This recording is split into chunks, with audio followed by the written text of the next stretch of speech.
ubundi gukora debate ni ibya buri wese cyangwa ni impano. Birumvikana.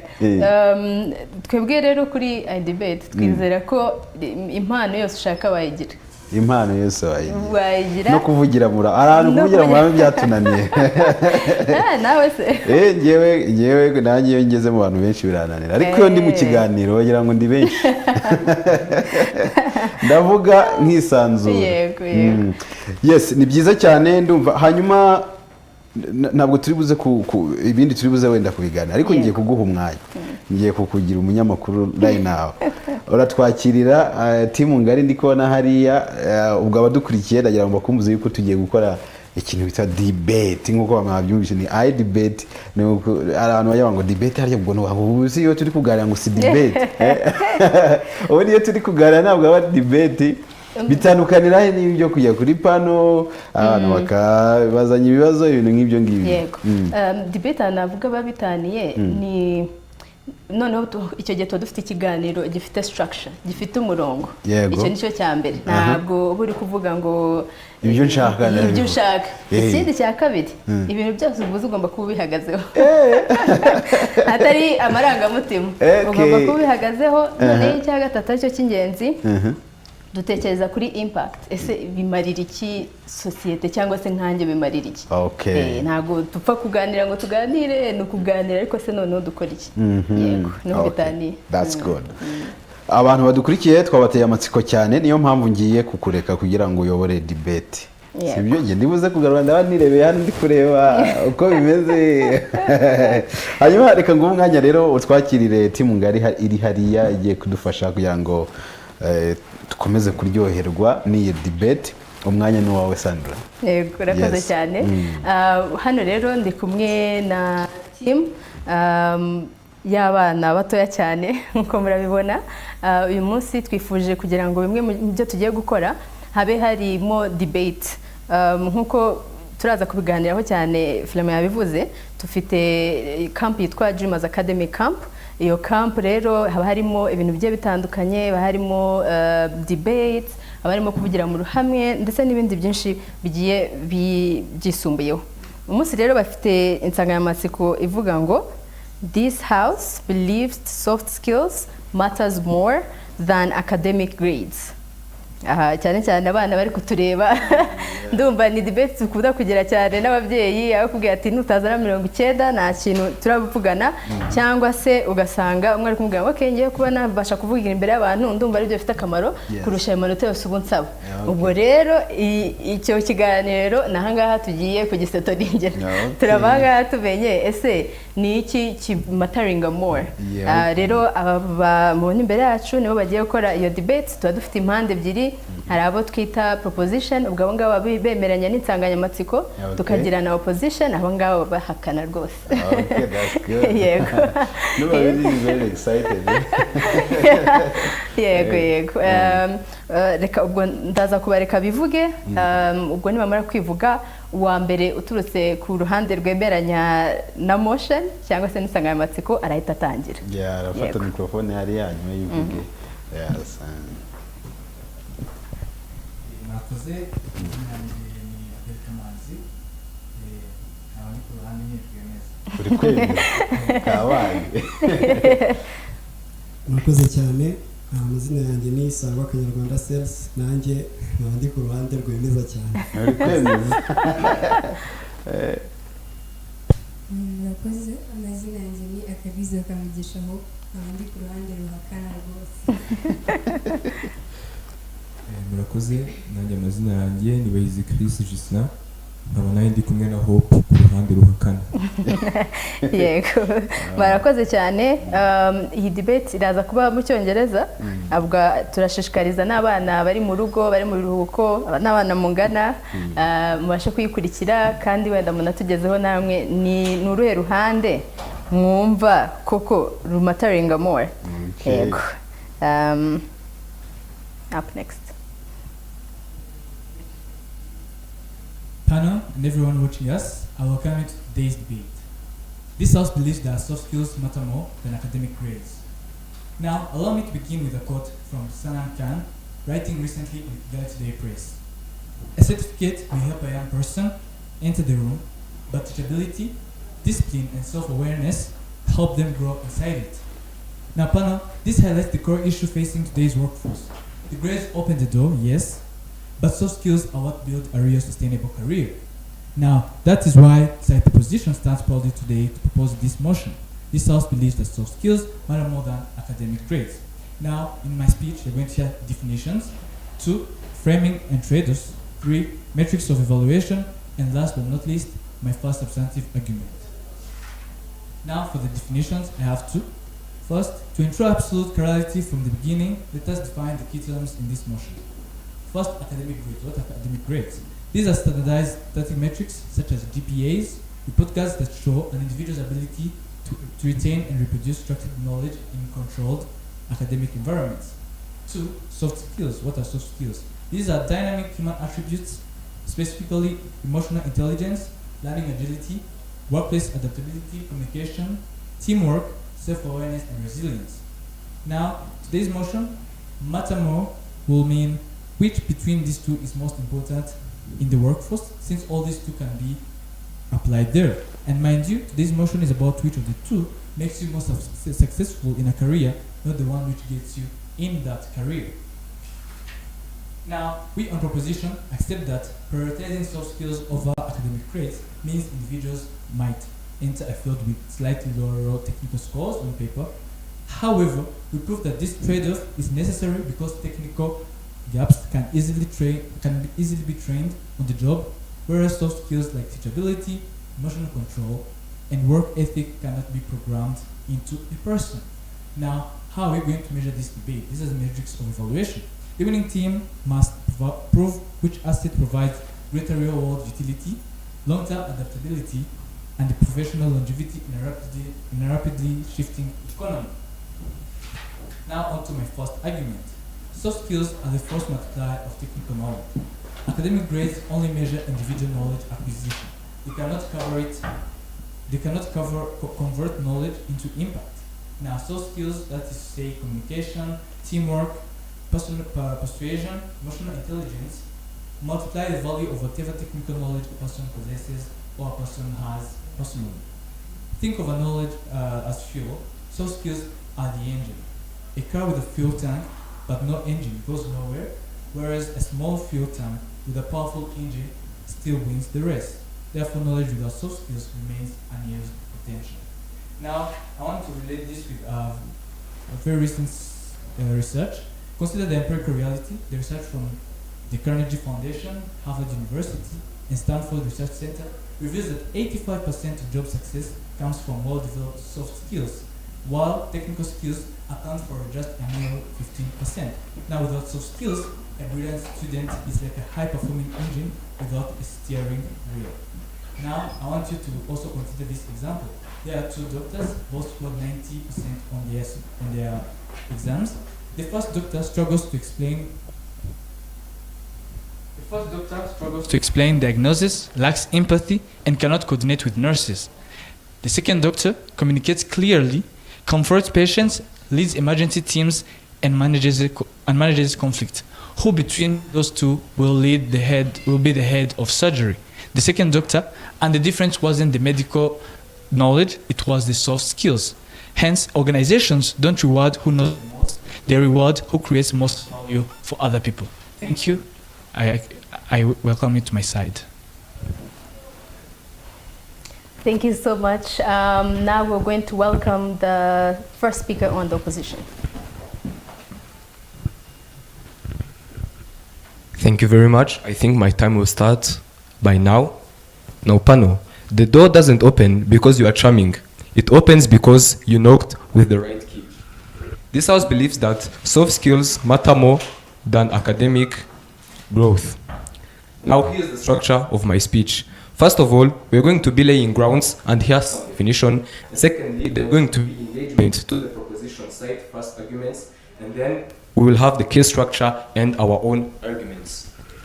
First of all, academic grades are official scores from credited institutions, schools, or universities that show how well someone learned his or her subjects. As I said, they come from trusted institutions, therefore they can be used to compare fairly people. This includes stuff like GPA, examination results, university degrees, and SATs. Soft skills, on the other hand, are personal skills and habits that help someone work well with others. These are things like communication, teamwork, leadership, adapting to different difficult situations. Now, as the opposition side, we don't say that soft skills are useless, but rather we acknowledge grades as a more important factor in shaping someone's life. We judge this by 3 criteria, which is getting access to opportunities, money and career growth, and then after, ability to move up in life. Now, engagement with what the proposition side is actually giving us today. From the first speech of the proposition side, we heard that grades open the door, but soft skills make you last more in the career that you have chosen. Now, in response to that, we say that you cannot last in a career in any case that door of grades has not been opened. It means that you first of all need to have grades. Grades is a gate that has to be bypassed in order for you to be actually successful. Secondly, he said about the debate being about what makes you more successful and not what makes you enter a career. But we have this question: how can you be more successful when you have not first of all entered? This brings back what I have said earlier, that grades is a gate which has to be first of all bypassed in order to achieve what we want to achieve or to be successful. He gave an examples of doctors both having 90% and one actually being better at communication than another one. But in the first place, he first of all compared them in relation to their grades. Henceforth, he is actually on our side. Hence, he is giving them, both of them, the same grades. Therefore, he is on our side because he first of all evaluated those doctors in terms of their grades. Now going on to our substantive arguments and our case. Our first argument says that we need grades just to get the chance to show our soft skills. If you don't meet the grade requirements, nobody ever will find out how good your soft skills were. University scholarships and professional jobs like law, medicine, or even engineering, they almost always check your grades first, not your soft skills first. So when you pass that test, then they look for the soft skills. Getting into a medical school, for example, requires passing certain grades thresholds. It means getting higher scores. So if anyone interviews you, you have first of all to give how much you scored, not how good can you communicate or how much empathy do you have. Our second argument says that grades are trustworthy, soft skills are easy to fake. A grade comes from an outside source and it is hard to fake. A soft skill on a resume is usually just something the person says about themselves. This means that it is harder to fake a transcript than to just write good at communication on your CV. Nobody can lie about their exam results without getting caught. But anyone can just write great communication or I can speak well French on their CV and not get caught easily. We have an evidence for this. A 2026 employer survey by NACE, a major US career organization, found that almost 99% of employers said communication was important, but only about 55% of employers thought recent graduates were actually good at it. That gap shows that soft skills are hard to judge accurately, which is exactly why employers still lead on grades. Our last and third argument says that grades predict long-term success in life on their own, not needing soft skills. How well someone does in school is one of the strongest predictors of how much they will earn or how far they will go in life, even without the factor of soft skills.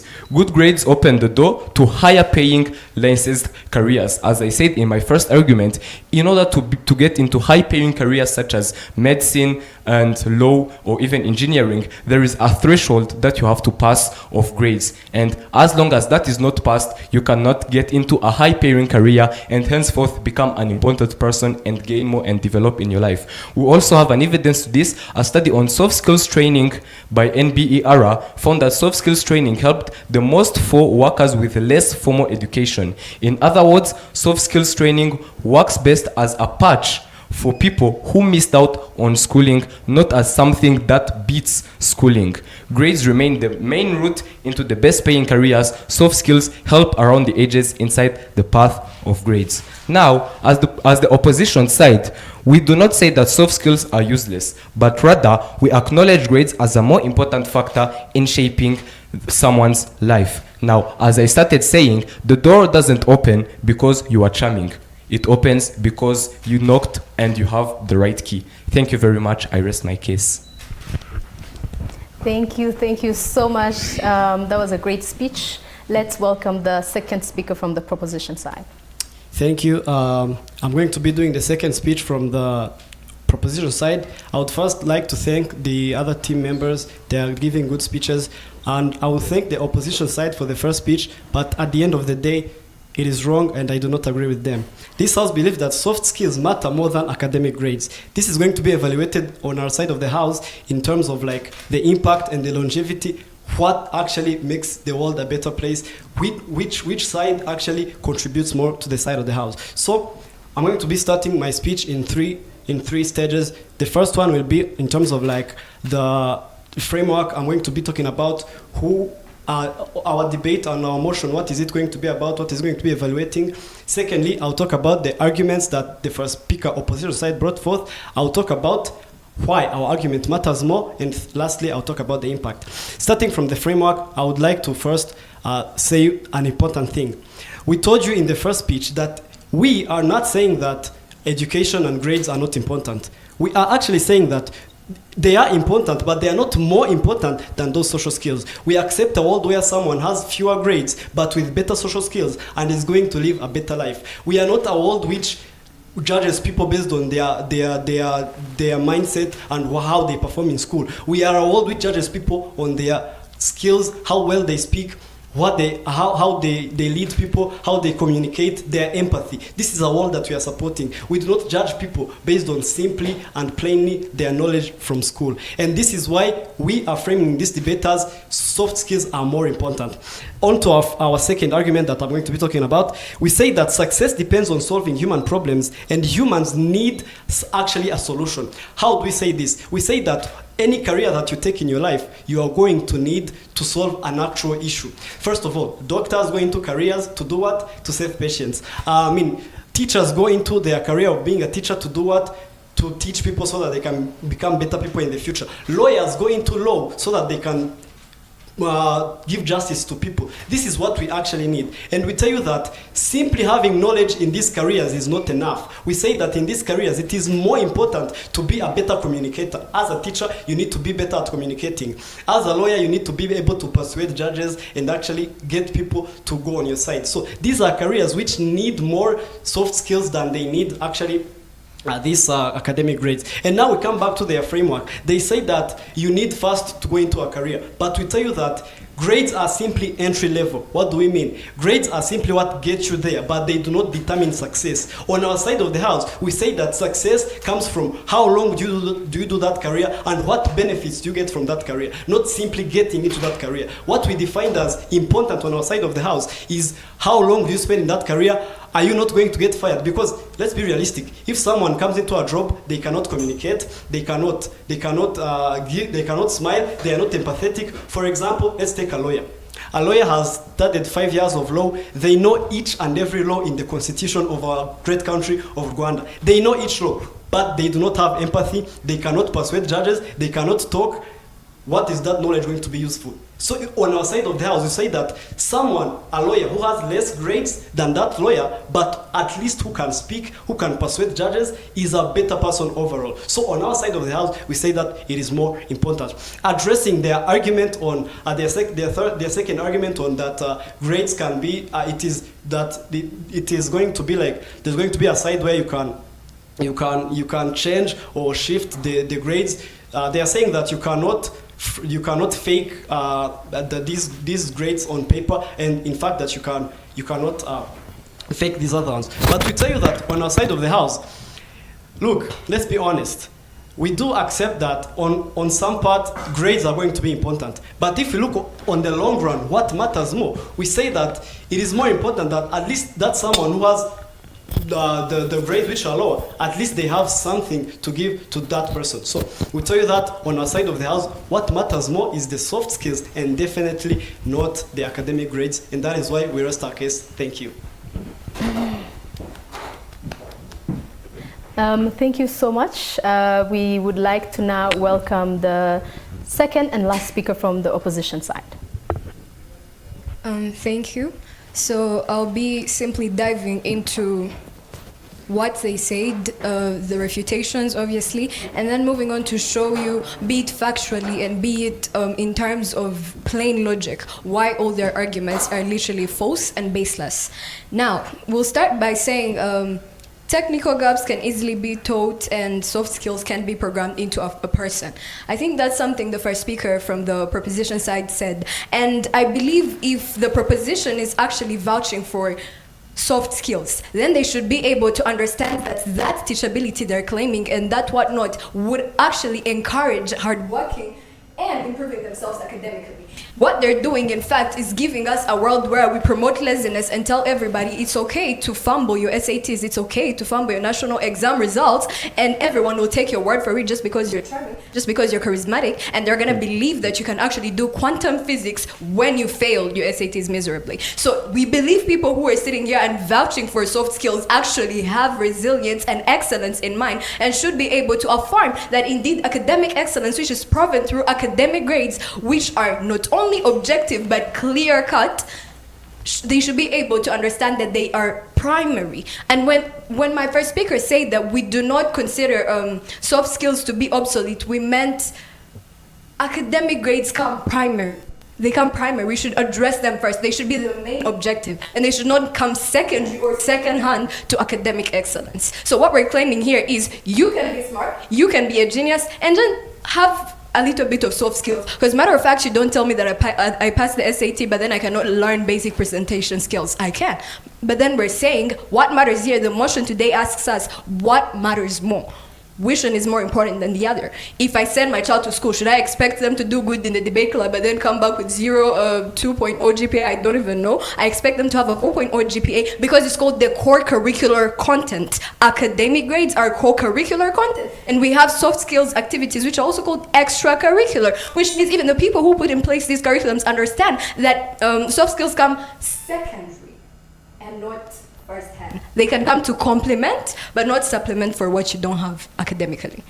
And then moving on, we can say, yeah, solving real world issues does not really necessarily require knowledge alone. You can have a lawyer who has the pass mark on their LSATs. Matter of fact, that lawyer is not even graduating law school, to inform you, because according to the OECD, or Organization for Economic Cooperation and Development, specialized quantitative literacy, STEM grades, and technical certifications correlate directly with higher long-term earnings and job security during economic crisis. Now, do you know what happens in an economic crisis?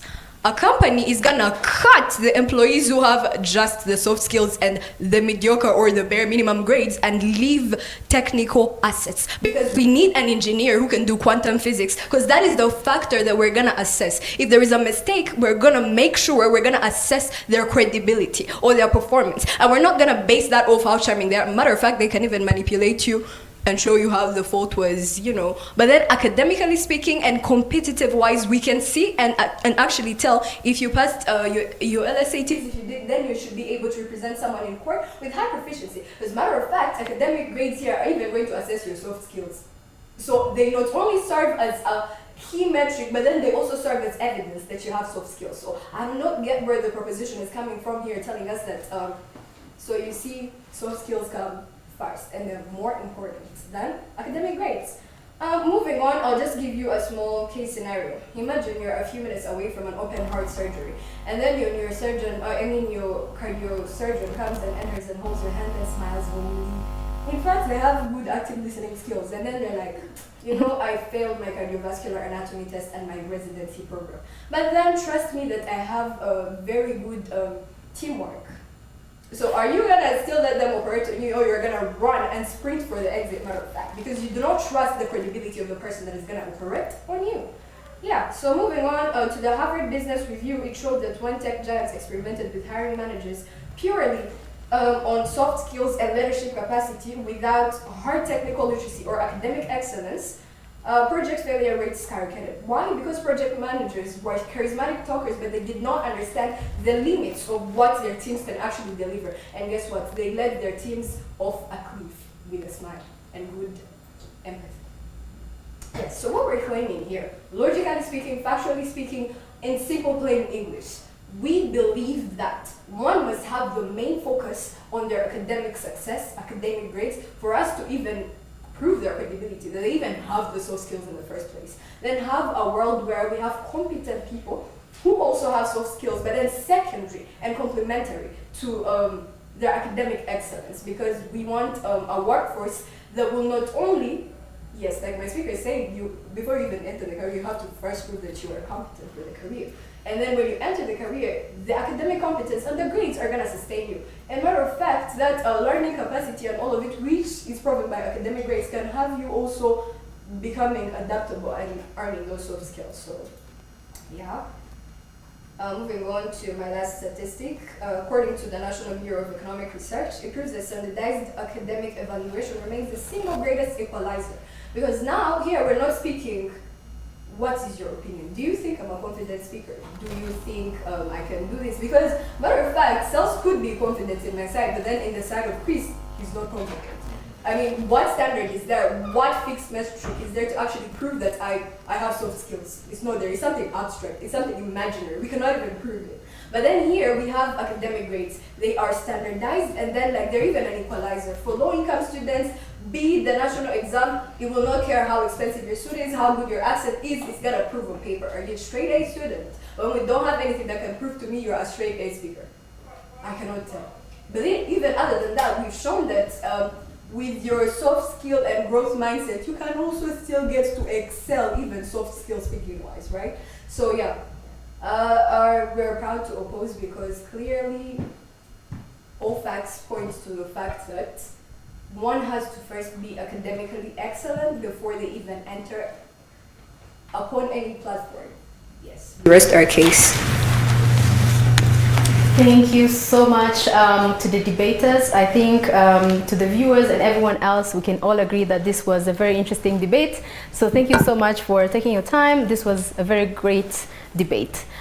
So moving on, as we are going to be speaking more, nkuko turaba tugiye kuganira mu kiganiro kirambuye ibyo Dreamers Academy ikora n'icyo ifasha abana, tubaza kubona impamvu ibintu wigira muri debate cyangwa se mu biganiro mpaka kuvugira mu ruhame hari icyo bigufasha byinshi nkuko mwabibonye muri bana ba debate inzu uyu munsi, hari skills nyinshi zigenda zigufasha bigenda biguhereza. Tuye mu karuhuko, ubu ngubu turagaruka turi kuganira birambuye kuri Dreamers Academy Camp. Wow. Wow. That's fantastic. Yeah. Ahubwo uko muzagaruka hari umwanya uhagije undi tugakora debate no mu Kinyarwanda. Niyo challenge ukurikiyeho. Mu Kinyarwanda utari Ikinyarwanda. Reka tubanze dufate umunota umwe w'akaruhuko hanyuma tuze kugaruka mu minota mike cyane. Turete tugaruka and then Sandra n'abandi bari kumwe baraza kutubwira noneho icyo bifasha muri rusange. Reka dufate umunota umwe w'akaruhuko turahita tugaruka.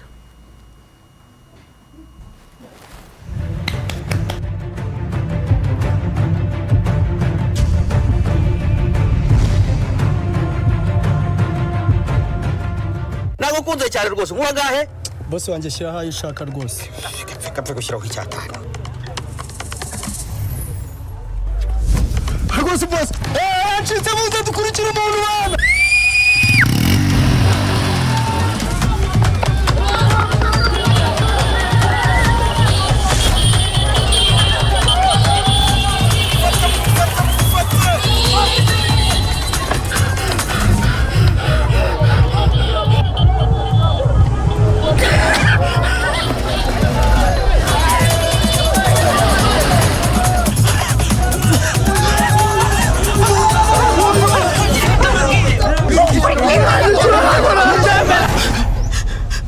Boss wishyuye kanitemo kavanze kanda akanyenyeri 182 akanyenyeri 5 akanyenyeri 2 urwego wiyandikishe nawe ujye witamo ka avance.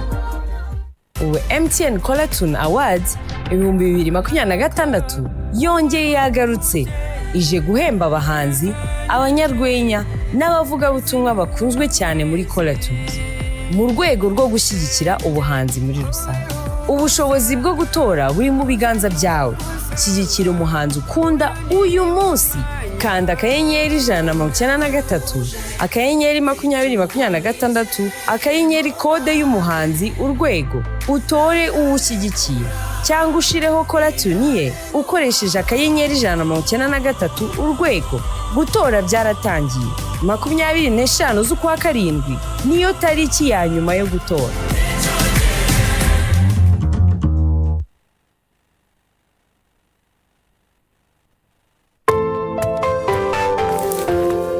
Mwiriwe papa. Mwiriwe. Akira ababyeyi. Nafashe ubwishingizi umurage, ubu Minerval irahari. Nubwo uhora uhangayitse ngo mfite akazi gashobora guhagarara cyangwa kunteza impanuka, tuza rwose. Iyo umubyeyi agize ubumuga cyangwa kwitaba Imana, Prime Life Insurance itanga indezo yishingiwe buri mwaka. Hanyuma umwana yatangira icyiciro cyishingiwe, hagatangwa Minerval kugeza umwana arangije. Utanga kandi umusanzu ushoboye igihe ushakiye bitewe na Minerval wifuza. Papa, nanjye ndashaka umurage. Kanda akanyenyeri 177 urwego uhitamo 4 umurage uzigamira amashuri y'abana. Prime Life Insurance. Bitangira bigoye, bikadusaba imitima ikomeye no kwigomwa byinshi. Kurikira ibihangange bya Afrika mu ruhando mpuzamahanga, aho bishaka kwandikisha izina mu bandi banyabigwi ku isi. Ntucikwe, ni kuri Star Times channel y'101 n'102. Gura bonoma usanganwe urebe yisumbuyeho. Kubagura unique cyangwa super bouquet, uguze icyumweru areba iminsi 9, uguze ukwezi akareba iminsi 35. Kundi bisobanuro hamagara kuri 0788 15 66 00. Amahirwe y'ejo hazaza heza ku bana banyu ahera mu kubahitiramo neza ishuri ribafasha kubarera. Akagera International School mu karere ka Kirehe k'amahumbezi. Tuhabafitiye amashuri abanza, icyiciro rusange ndetse n'amashami y'imyuga ajyanye na computer systems, electronics and telecommunications, food and beverages, tourism ndetse na building construction. Si ibyo gusa kandi, kuko tunabategurira imikino igorora umubiri n'imyidagaduro iruhura ubwonko, tukanatanga serivisi z'ubuvuzi. Kujyanye n'amacumbi n'amafunguro byose muzabihasanga. Ku bana bose byuje ubwiza kandi binujuje ubuziranenge.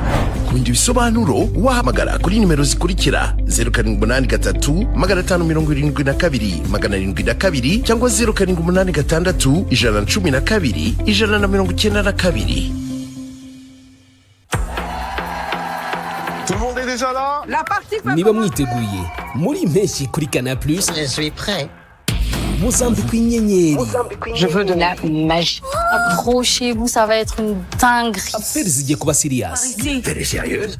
Il est sérieux? Nubwo hari abo bigora kuba serieux. Ces gars sont des prix Nobel de la bêtise. Ikindi tubijeje ni urukundo rwa rundi rw'agatima k'indani n'urw'igari wa. Ni muri senisha yitwa Rigo mu Kinyarwanda kuri Zacu TV. Hanyuma izina ryanjye gute? Ntukiko n'iminsi 7 y'inyongera igihe uguze abonnement indi tarashira. Muri Nyakanga n'uburyohe kuri Canal+. Denial of pain, denial of emotions, denial of experiences. I would drink Monday to Monday. It was this instant pleasure. Everybody looked so cool. I just needed to be bigger. Be taking 20 tablets a day. And I blacked out. It's very addictive. More and more and more. I'm so upset! That's how I got hooked. Oh, what have I done?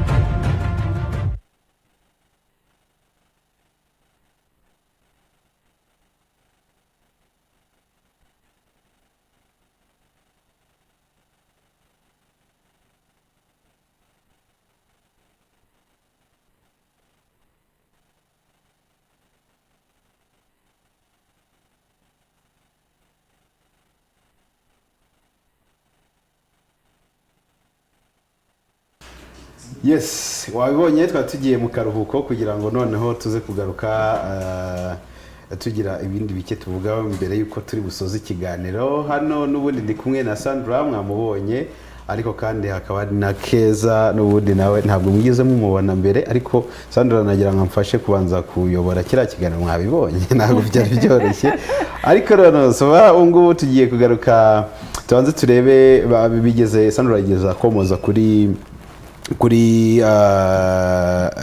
Dreamers Academy Camp, ariko yongere aratubwira mu minota mike cyane Dreamers Academy yatangiye gute, cyangwa se igitekerezo cya Dreamers Academy yari iki kugira ngo iyo Dreamers Academy ibeho, yarije gukora iki muri rusange Sandra? Yego, ko twavuze Dreamers Academy Camp yatangiye muri 2013, akaba ari camp imara iminsi 10.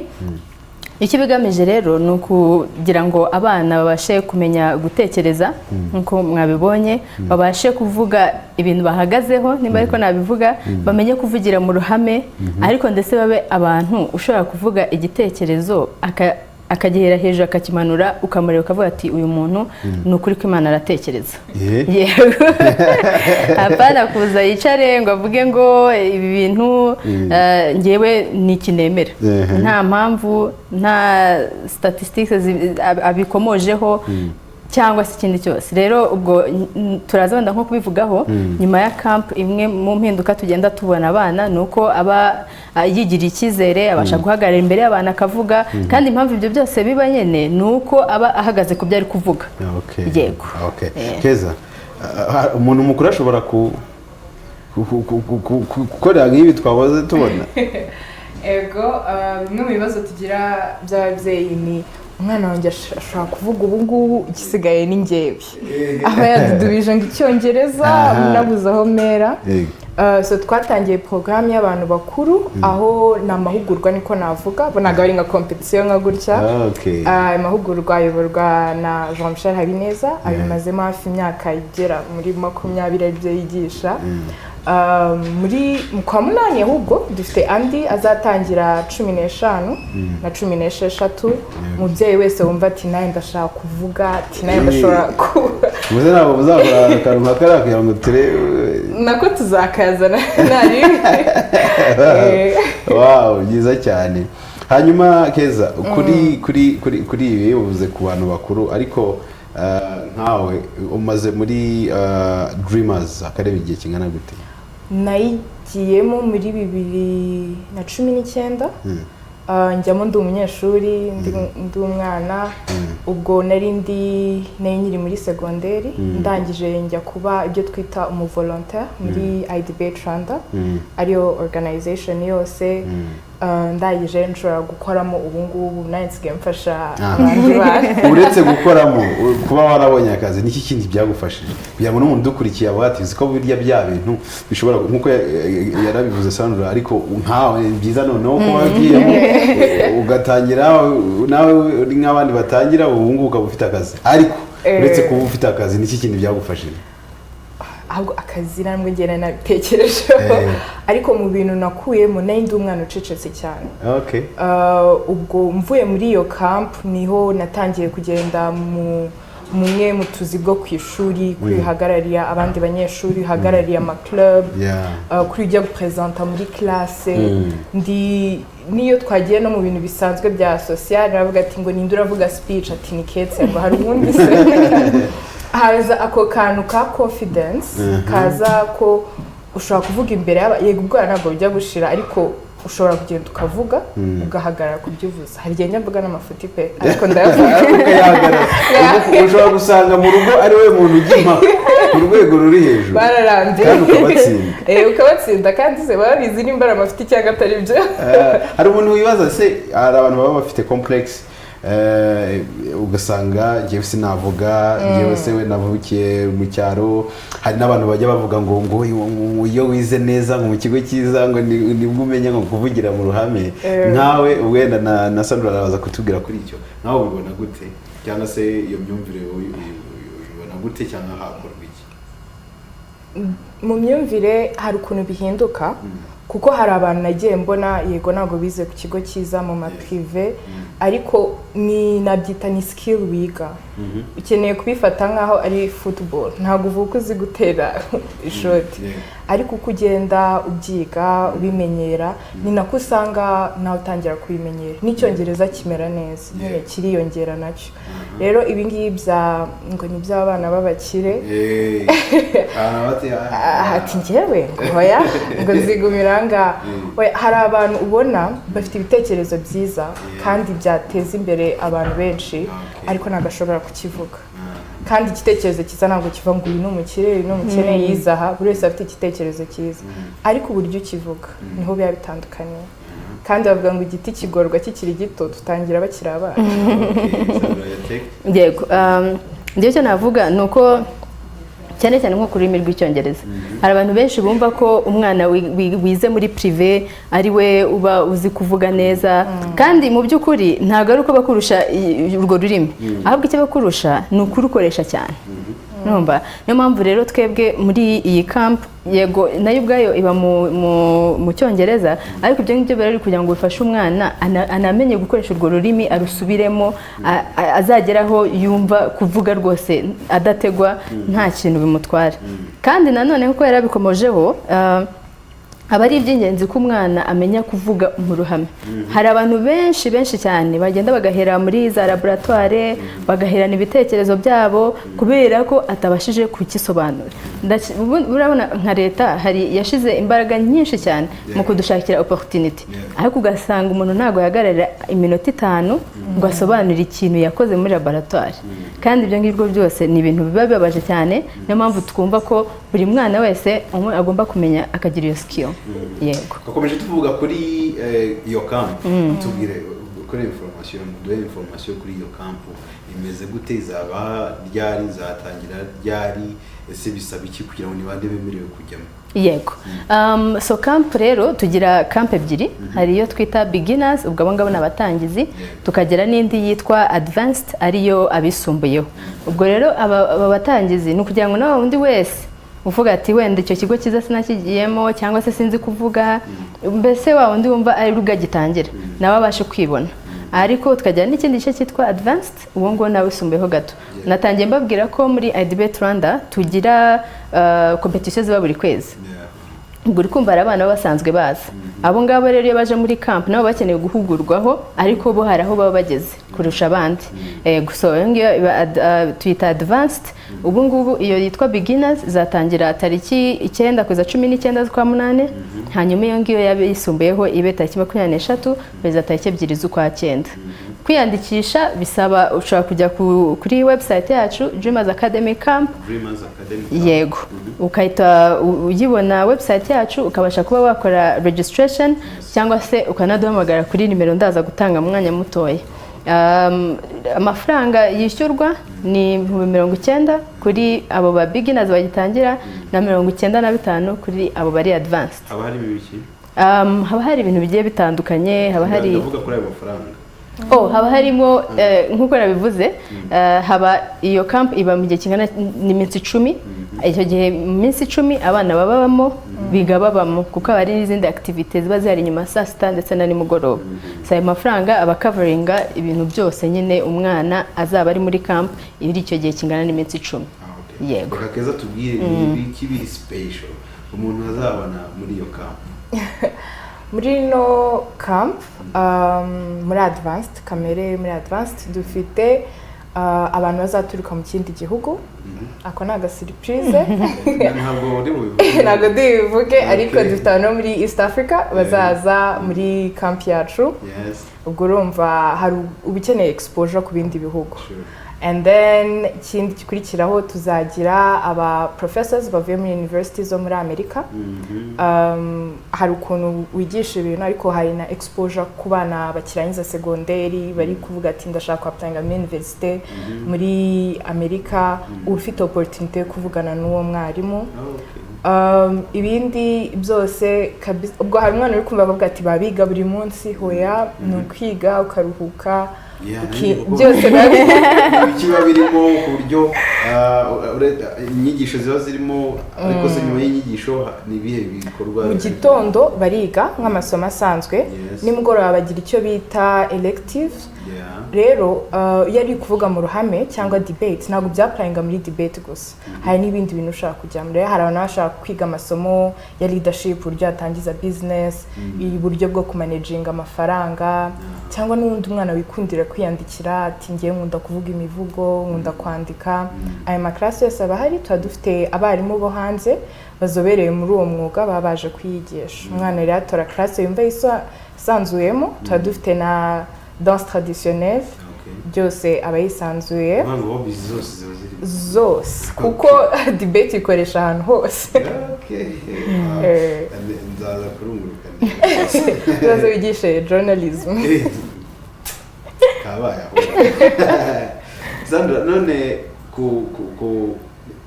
kuri mwakoze kampi nyinshi ni nk'iyo feedback mwabonye kuva aho mutangiriye kugeza uyu munsi wangu hari ubuhamya twumije Keza yabonye akazi mu rugo ngo niwe muntu wa mbere ntabwo amutsinda ariko ahandi ni nk'ubuhe buhamya reka bivuge gutyo nk'ubuhe buhamya maze kubona nk'abantu babiri cyangwa batatu byabahinduye ubuzima totally bivuye muri kampi yego so hari ingero nyinshi urumva twahereye muri 2013 hari abantu benshi ubu ngubu bakora muri ministeri zigiye zitandukanye bose bavuye muri iyi camp ariko nk'ikintu wenda kiri navuga kiri immediate ababyeyi bakunda kutubwira icya mbere nuko umwana agera mu rugo yaratinyutse babona ubu ngubu n'igihe cya technology hari igihe umwana ataha aho kugira ngo avugishe ababyeyi agata yigira mu cyumba ibyo ngibyo ugasanga wenda icya mbere nuko wenda adafite icyo aganira n'ababyeyi we yumva birenze cyangwa se izindi mpamvu zigiye zitandukanye ariko iyo avuye muri camp amenya kubana akamenya kuvugisha abandi cyangwa se gutinyuka akamenya izindi skills zigiye zitandukanye nakubwiye kuri research skills kumenya gukora ubushakashatsi umwana agenda akamenya ese no mu gihugu cyacu ni iki kiri kuba ni ibiki biri kujya mbere byose akabimenya ikindi hari skills umuntu akura muri debates nubwo ubona ba debatinga gutya icya mbere amenya kuvuga imbere y'abantu nta bwoba icya kabiri akamenya nyine gushakisha amakuru akamenya kuvuga ati okay ni iki kiri kuba nahe makuru ahari ikindi no gushishoza ikindi cya gatatu ni ikintu twita critical thinking irakenewe cyane muri kino gihe cya AI cyangwa se na technology bituma avuga ati okay kuri internet hari amakuru menshi hari ibyo ntekereza nanjye ni gute nareba aya makuru yose ari kuri internet nkamenya gukuramo amazima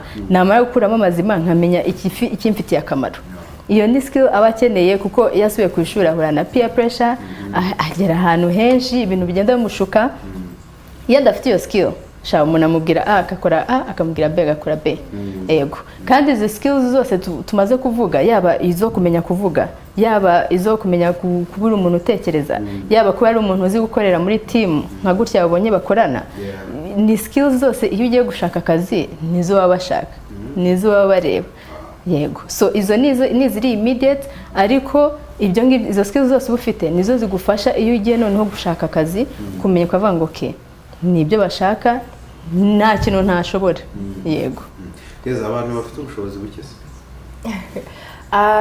bazitabira gute kandi hari ababikunze already abantu muri kambi ubushize ntabwo ariko twese tuba dufite ubushobozi bungana twagize imana hari abantu badutera inkunga ababaye muri debate kera mwabajije ati abakuru ubu ngubu bageze hehe hari nk'abantu bafite akazi keza bakavuga ati ndashaka kongera gusubiza aho nakuye bagasponsoringa abana bakavuga sponsorinze abana 3, 4, 20 hari twagiye tubona izindi nkunga zisanzwe NCBA twigeze kudutera inkunga Mastercard hari ayo ma university aba yaje hari igihe sponsoringa abana nabo tugiye dufite scholarships zigiye zitandukanye twe turi NGO ariko ntihabura abandi badusponsoringa nimba hari abantu NGO ari kureba cyangwa abandi bantu sponsorship nazo turazemera okay ubwo se abantu bose bemererwa abari mu ntara mu Kigali bose kampani zabera yego izabera muri Kigali ku kigo cyitwa Kigali Christian School kiba hano Kibagabaga imbere y'urukiko. Yego n'abandi wenda ababyeyi baba bari kubyibaza ukuntu bigenda yabo ngabo baba mu ntara n'ahandi hose bazana abana kuri REB ku cyicaro cya REB Remera. Yego akaba ariho dufata abana barangiza tukaba escorted na police ikatugeza ku kigo ndetse n'umunsi wo gutaha akaba ariho bagaruka kudufata bakatugarura kuri REB ababyeyi bakabasha kuba batahana abana babo. Capacity yabo mwakira ingana gute ni umubare w'abantu mushobora kwakira ubu bose ushaka wese niyo yaba urubyiruko rwose ruri muri n'abakira twabakira buriya icyo nicyo ntabwo ari cyo kibazo kiba gihari biterwa n'ahantu tuba turakorera ariko mu busanzwe hari camp twagiye tugira muri 2023 twagize camp yajemo abana 900 so urumva capacity yo tuba tuyifite rwose ahubwo nibishyure. Hanyuma tugenda tugana ku musozo none ugaruke twibutse information amatariki ko gahunda imeze hanyuma ushaka kwiyandikisha arabigenza gute yibutsa amatariki hanyuma na Keza nawe arasoza atubwira n'umuro icyo yashishikariza abadukurikiye bazitabira noneho iyo camp. Yego nkuko twabivuze camp dufite ibyiciro bibiri hari beginners ndetse hari na advanced. Beginners n'abatangizi, advanced n'abasanzwe bakora amarushanwa mu bijyanye no kubya mu ruhame cyangwa se debates. Iyo ya mbere y'abatangizi izaba tariki 9 kugeza 19 naho iyo ngiyo yabisumbuyeho izaba tariki 23 kugera tariki 2 z'ukwa 9. Mu kwiyandikisha ushobora kugenda kuri internet ukandikamo Dreamers Academy Camp ukabasha kuba wabona website yacu ugakora registration cyangwa se ku bana wenda bakiri batoya na Instagram na Facebook muri bio hose barimo izo information ndetse ku babyeyi cyangwa se abandi babashaka kwiyandikisha cyangwa se kumenya andi makuru arambuye kuri camp baduhamagara kuri 0798 68 58 52 47 nzisubiremo 0798 68 58 52 muzahita mubona umuntu ubafasha ubita amahera kutayavuga amahera pardon kuri beginners ni 90 kuri advanced ni 95 bikavaringa cost yingana n'iminsi 10 umwana azaba ahari muri camp.